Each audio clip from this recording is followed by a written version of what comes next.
Hey, Jake Gandolfo here up in Santa Cruz, California, back in the kitchen.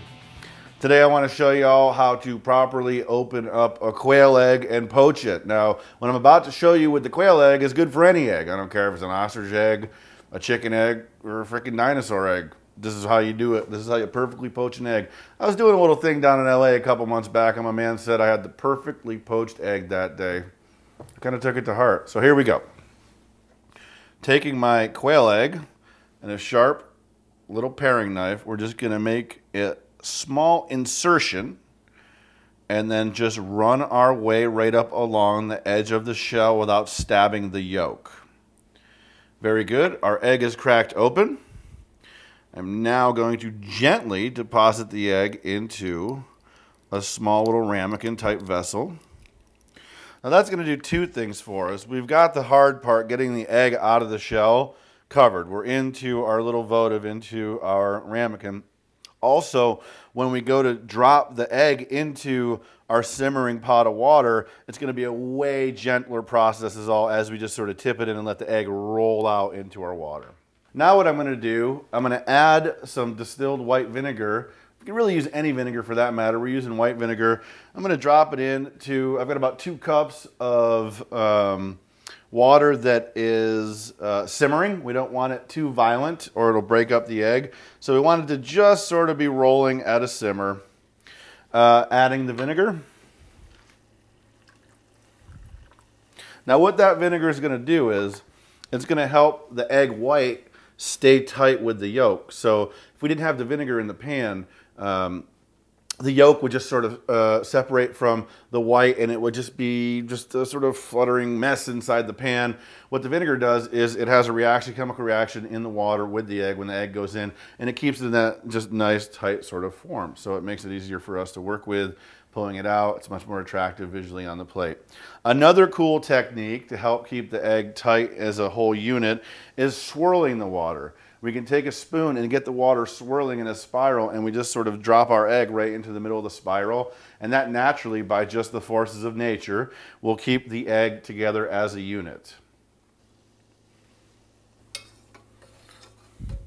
So we're literally just sort of stirring this like a cup of coffee to get the water spinning. And now we're going to let this egg slide right in. See how it keeps it all tight and uniform as one unit? That's what we're looking for right there. So you can see how we've dropped the egg in, and from the swirling and the vinegar has kept it all as one tight little unit. You can see it starting to float up to the top. About the time that egg floats up to the top, we're done. Again, these quail eggs are so small, it doesn't take but a minute, and it's ready to come out already. Okay, so this guy's already done. We're going to pull this out. Oh yeah, she looks good. I'm going to go ahead and plate this right here on a nice little piece of toast that I've been working. Looks fabulous. I believe it was big things come in small packages.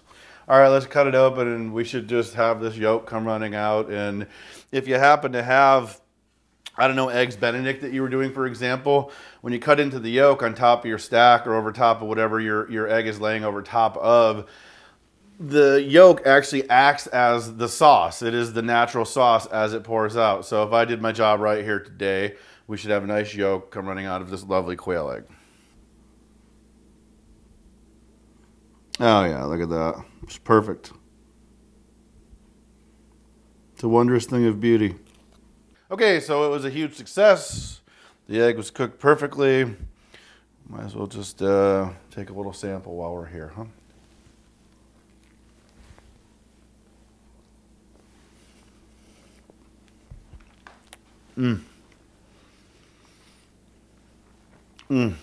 The richness of the yolk is amazing. It's a quail egg. If you haven't tried them, go out to your local Asian market. I think I paid $1 for a dozen quail eggs at my local Asian market. It's a lot more subtle, but yet you just have all that great richness that powers through. Yes, that was an amazing, perfectly poached egg. Thank you. I've been Jake, and you've been great.